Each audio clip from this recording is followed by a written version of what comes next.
Deadly Eyes is a 1982 horror film from director Robert Clouse. The movie opens with a high school class attending a lecture on rats. Wait, high school? Are we sure not college? Alright, high school. And here we see a very determined rat father trying to feed his 4 turtle sons. It isn't nice to fool Mother Nature. Lock, indeed. Trudy has a crush on her teacher, Mr. Harris. This is quite upsetting to her boyfriend, Matt. Over at the local shipping docks, Health Inspector Kelly Leonard is investigating a delivery of corn. Kitty! Kelly orders all the corn to be destroyed because it's full of steroids and rats. I think we all know what this is leading to. The cat wanders off and runs into one of the super rats. Joke's on this rat, though. There's a cat, an evil cat, and it's living inside of this cat. George is investigating the drains and sees one of the giant rats. Now the title card for Deadly Eyes. Wait, Night Eyes? Huh. Parts 2 and 3 really went in a different direction. I think George is enjoying this fire a little too much. Fire! Fire! Fire! Fire! With the rat's food supply gone, they have to search elsewhere. Wilford Brimley's rushing to tell his neighbors to stop being noisy. Oh no, a kid in a too tight t-shirt air guitaring a push sweeper. I think this kid has his priorities mixed up. Trudy bets her friend Martha she can sleep with Mr. Harris. While her friends are downstairs, Liz is messing around with her boyfriend. She's babysitting her sister while her parents are out of town. Liz is feeding her sister and somehow not killing Johnny McDouchebag for blaring music and waking her up. A dinner plate being used as an ashtray? Yep, it's the 80s. She goes to smoke some weed and the rats make their way upstairs. Matt comes over and the group goes out for burgers. The rats make it into the kitchen and, oh, it's okay, they just wanted the baby food. Liz goes to check on the baby and, oh shit! That's what I love about movies from back then. Nobody was safe. She searches the basement and it's not looking good.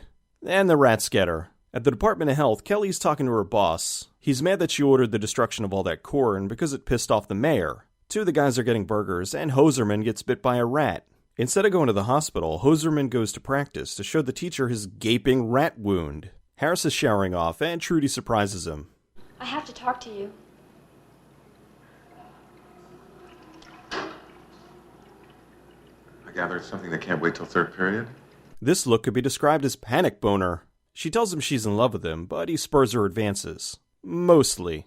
He does manage to pull her off and get her to leave. This next sound isn't his shoulder hitting the locker.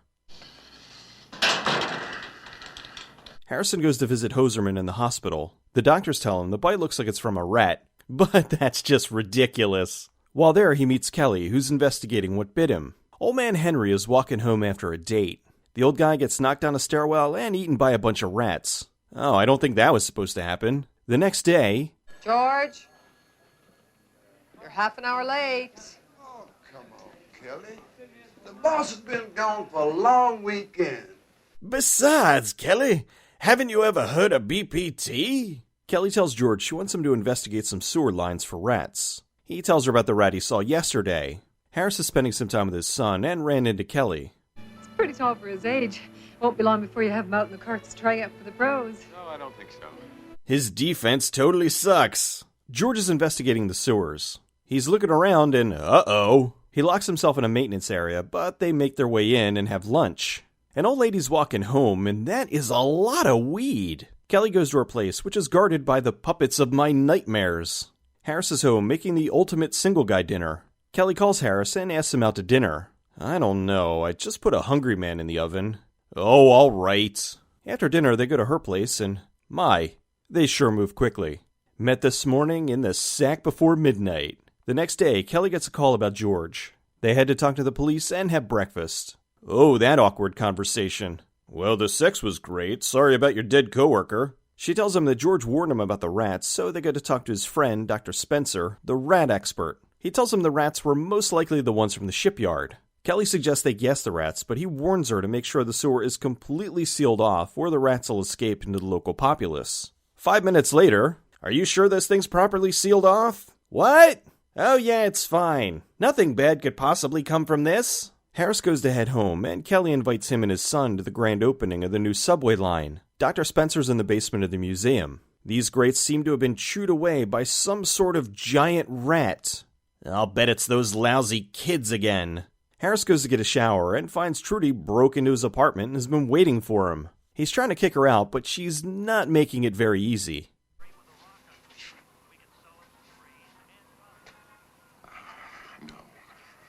Of course, Kelly's headed into a collision course with wackiness. Tim lets her in. He's ushering Trudy out the door when... Huh? He's wearing a towel and her fly is down. Yeah, this is going to be a tough one to explain. Harris goes to get dressed, and Kelly decides to take Tim and go to the train ceremony without him.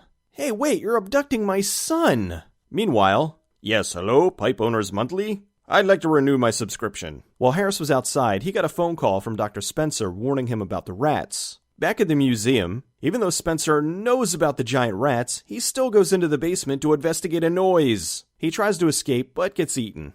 At the inaugural opening of the subway line, the mayor is way overselling it. They'll carry us headlong into the future. Trudy goes to meet Martha at the movies and pays her since she lost the bet. Martha tells Trudy she's on a date with Skip, but Matt's on his way over there. She apologizes to Matt, and they instantly make up. Harris is rushing to the subway. Wow, this subway has a bowling alley? Maybe it really is from the future. Skip's stuck at the bowling alley and has to fix one of the machines before he can go. While there, the rats get him. Aw, they missed an amazing opportunity to have his head come up through the ball return. Trudy and Matt are watching the movie, and is she gonna do what I think she's gonna do? Oh, I guess not. The rats chew through the power lines, and the subway car gets stuck. Things seem to be going well for Matt until the rats get him. Martha gets knocked through a window, and half the theater gets eaten. Just then, police squad, in color. Why do they show this police light, then switch to cars with a completely different setup? With the subway car stuck, they start walking to the station. This pretty much rings the dinner bell for the rats. Harris knocks out a cop, steals his gun, and heads into the subway. How much did you say this new line cost? Shut up, Ted! Harris gets there just as the rats show up. Harris, Tim, and Kelly escape while everyone else gets eaten. This guy's a pretty good shot. Every time he hits a rat, there's a wire that pulls it away. A guy locks himself in the train, and I'm sure he'll be fine. The three accidentally stumble onto the rat's nest and lock themselves into a maintenance area. This didn't work out so well for George. We'll be all right. Yeah, everything seems fine. They use a torch to hold them off, then hit them with this conveniently placed flammable canister. Kaboom! Look at this lady's expression. Was that a massive explosion? No, probably just the wind. Harris, Tim, and Kelly find the train, and now that the power's back on, they make their way to the station. They pull up to the stop and deliver a train full of rats! You're all fucked now! The movie was shot in Toronto, Ontario, Canada, for a rumored $900,000. The original screenplay was based on the 1974 James Herbert novel, The Rats. When Charles Egley came on to produce, he rewrote the script and eventually it became less The Rats and more an homage to Piranha, which was a movie he worked on as an AD. While working on the film, he became friends with production designer Ninky Dalton. The two became very close, and after the movie, they got married and are still together today.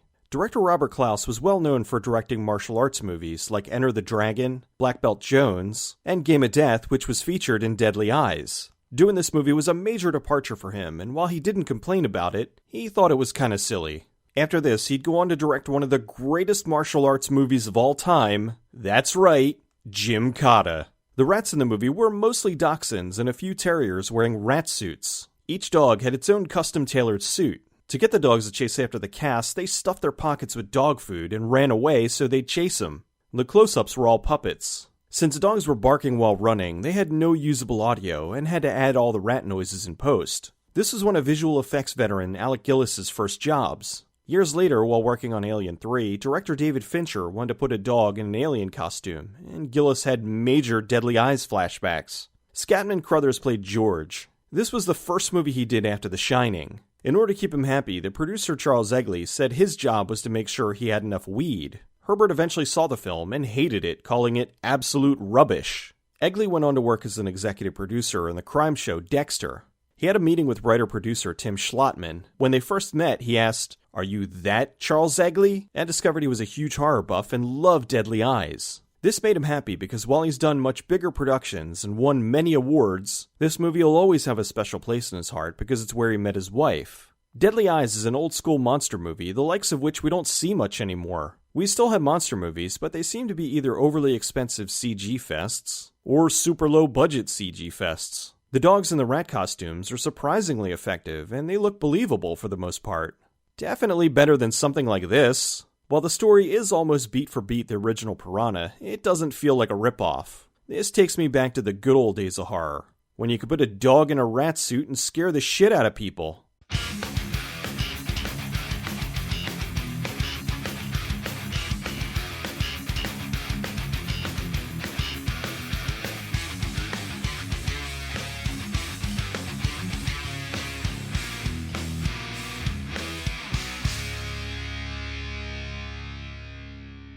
What's this for? I'm finished with older man. Too much hassle.